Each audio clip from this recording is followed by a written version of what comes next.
And as you guys know, I still think Bitcoin goes to 250K to $1 million this year. This year. Call me crazy, but they called me crazy when I said 100K in 2024. Turned out not to be so crazy. Let me give you guys a very useful quote in financial markets. Markets either scare you out or wear you out. Only the strong survive. That is my experience in Bitcoin. Bitcoin will either scare you out with massive gut-wrenching dips or crazy Washington, D.C. overregulation or Senator Warren debanking you. So Bitcoin could scare you out, and if it doesn't, it's going to try and wear you out. It's going to go, we're breaking 100, we're crashing. We're breaking 100K, we're crashing. We're breaking 100K, we're crashing. Only the strong survive. So I think where Bitcoin is today is a wear you out market. Strike founder Jack Mallers offers his thoughts on Bitcoin's spectacular ascent beyond $100,000 as the cryptocurrency continues to dominate financial news. This milestone, according to Mallers, not only demonstrates Bitcoin's resilience, but also its increasing significance in the global financial system. Many people thought Bitcoin would stay around this level for a long time, but it has proven to be more resilient than they anticipated. Although Mallers stresses that the financial market's immediate future is still unclear, he is certain that the US dollar will encounter formidable obstacles in the upcoming year. The dollar may depreciate more quickly as a result of growing debt, inflationary pressures, and changing policy decisions, which might increase demand for Bitcoin even more. In this video, we explore Mallers' most recent analysis of Bitcoin's place in the changing financial system. Make sure to subscribe to the channel, like this video, and enable post alerts to receive future updates on cryptocurrency and market observations. Thank you for watching, and enjoy the video. As I've said, $100,000 for Bitcoin is a big psychological number. I did not expect Bitcoin to blitz through this price and only hang out for a minute. I think Bitcoin's here for a long time at this 100K level. It kind of already has been, and I think it will continue to be. Listen, from a macro standpoint, I think the future of financial markets is relatively unknown, or at least I don't have a lot of confidence in the next 30 to 90 days. I think it's really certain over the next 12 months. Over the next 12 months, there's no way around it. The dollar has to get weaker. The dollar has to get weaker. We know that based on mathematics. We know that based on financial markets. We know that based on what Trump has been advocating for, what Bessent wants. I have as much conviction in a weaker dollar later on this year than I have in anything else.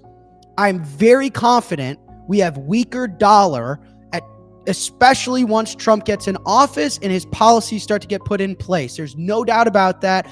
The US dollar financial system and the global financial system will fall apart if the dollar strengthens. Weaker dollar, strong Bitcoin. Now, over the next 30 to 90 days, I have confidence in nothing. Why? Because who knows when Trump gets inaugurated, policies get put in place, people are going to disagree. Even today, the financial markets were trying to read Trump's headlines on tariffs. He came out and said, my tariffs are going to be all over the place. Wait, no, they're not. Yes, they are. No, they're not. Yes, they are. And markets are bouncing around. And I think we have to see, right? A campaign is not a presidency. Promises is not policy, right?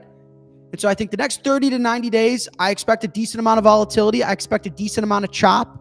I do think 100K is a big psychological number. It does not surprise me that Bitcoin's flirted with it both up and down. Let me give you guys a very useful quote in financial markets. Markets either scare you out or wear you out. Only the strong survive. That is my experience in Bitcoin. Bitcoin will either scare you out with massive gut-wrenching dips or crazy Washington, D.C. overregulation or Senator Warren debanking you. So Bitcoin could scare you out, and if it doesn't, it's going to try and wear you out. It's going to go, we're breaking 100, we're crashing. We're breaking 100K, we're crashing. We're breaking 100K, we're crashing. Only the strong survive. So I think where Bitcoin is today is a wear you out market.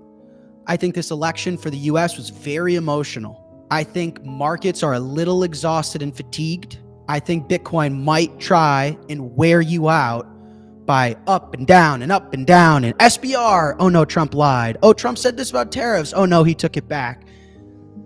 And I wouldn't be surprised if this market didn't start to get serious legs in Q2. That's my dollar bill impression. That's the best I got at being my father. Is 100K seems to be a net magnet. Markets love round numbers. Why?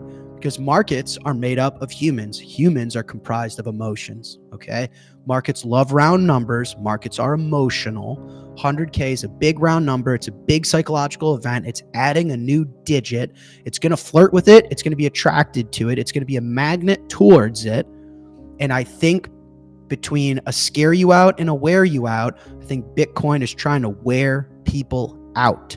Over Christmas, it was just 90K. Now it's back at 100. What's going on? According to Jack Mallers, the fact that Bitcoin has surpassed $100,000 signifies a significant psychological turning point in its development. Bitcoin's rapid and unreserved rise above this level astounded him. Although Mallers anticipates volatility in the price of Bitcoin, he believes it will remain steady at this level for a while. Mallers emphasized the macroeconomic environment's unpredictability, especially in the upcoming 30 to 90 days. Nonetheless, he is certain that economic fundamentals, financial market pressures, and policies implemented by past administrations will cause the US dollar to fall sharply over the course of the next 12 months. Mallers clarified that because of their inverse relationship, when the dollar declines, Bitcoin tends to increase in value. This anticipated dollar weakening is likely to push Bitcoin's value higher. He also emphasized the importance of the market's reaction to Bitcoin's price movements. Mallers applauded Coinbase's legal efforts to expose unconstitutional initiatives like Operation Choke Point, which he viewed as attempts to stifle the cryptocurrency industry. Now, let's dive into more of Jack Mallers' insights and learn what's next for Bitcoin and the broader financial markets. And as you guys know,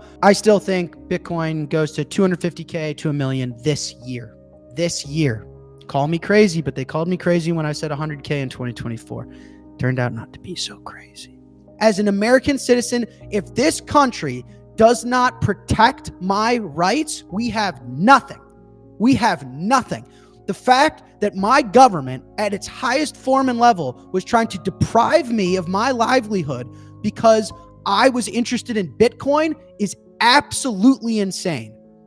The United States of America, its citizens, its businesses, the new administration should stand for none of that. That is utter and complete horseshit. Utter and complete horseshit.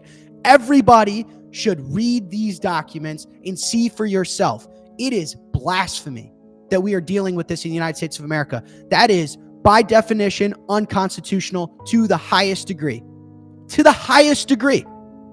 You are out of your mind. I mean, sometimes I cannot believe it. I cannot believe where the world has gotten to. I've given this thesis before in the past, where I think humanity is very cyclical.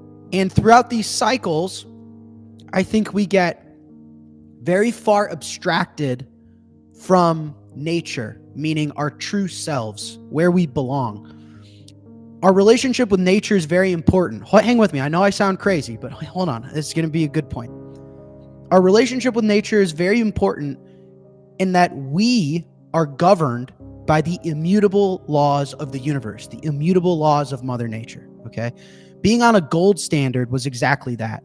Who governed our monetary policy on the gold standard?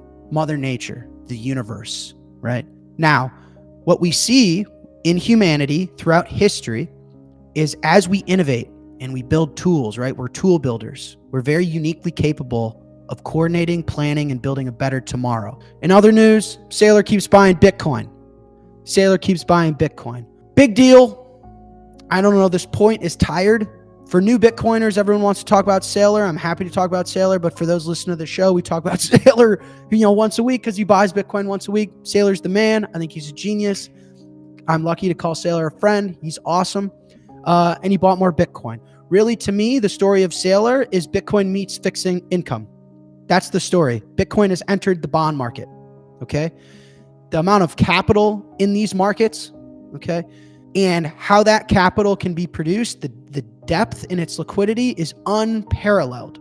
Something I want to say to you guys, oftentimes what we talk about in Bitcoin is there's a word that we use all the time. It's called a rotation, okay? Meaning there's a certain amount of money in housing, and there's a certain amount of money in equities, and there's a certain amount of money in the bond market. And we talk about that capital rotating into Bitcoin, okay? You've probably heard me talk about this prior, where you say, There's $900 trillion worth of stuff in the world. There's no doubt you've seen me rant about this on someone's clipped it on Twitter or something, right? Where I say there's $900 trillion worth of stuff in the world, meaning $900 trillion worth of real estate that people own, and equities and bonds and art and collectibles and precious metals, right? And the sum total of stuff that people own in the world is about $900 trillion. And what we've talked about a lot is the rotation of that capital. Is that when people realize that buying 20 houses to store your money is a lot worse than just buying one house that you actually live in and a bunch of Bitcoin, right? Because Bitcoin's going to go up more. It's better at preserving and storing that wealth, right? And that's called a rotation, where we see capital rotating out of certain asset classes like real estate or like equities and like bonds. Okay. What's interesting about what Saylor's doing is he's tapping into capital that isn't necessarily rotating. It's being printed. Okay. When you're dealing with fixed income markets and when you're dealing with bond markets, these markets, they're not necessarily selling something they own to buy Bitcoin. They're going to their banks, to their financiers, and they're getting a loan to buy these instruments that Saylor has. And that's what's really, really interesting about what he's doing, is that you're not asking the market to sell assets they have and rotate, is the word that we've used, into Bitcoin. That's happening. That's still happening. I'm rotating capital into Bitcoin. When I get money from my business, it goes straight into Bitcoin. That's going to continue to happen. Jack Mallers strongly emphasized the vital significance of defending individual rights, stressing that a society's foundation crumbles in the absence of such safeguards. In light of his experience, he criticized as unconstitutional and essentially incorrect the U.S. government's efforts to suppress his income because of his connection with Bitcoin. Mallers expressed shock that businesses and residents must endure such repressive practices in a nation founded on the ideals of liberty. He called the situation profane and contrary to American beliefs, and he invited everyone to look at the proof of these crimes. He then explored a more comprehensive perspective on the interaction between nature and humanity, as well as the unchangeable principles that govern the cosmos. Mallers maintained that effective monetary policies, like the gold standard, are in line with these fundamental laws, and that there are similarities between them and the natural order. He said that contemporary financial systems' disengagement from these ideals fuels social unrest and economic instability. Mallers also talked about the continuous work of people like Michael Saylor, who regularly makes Bitcoin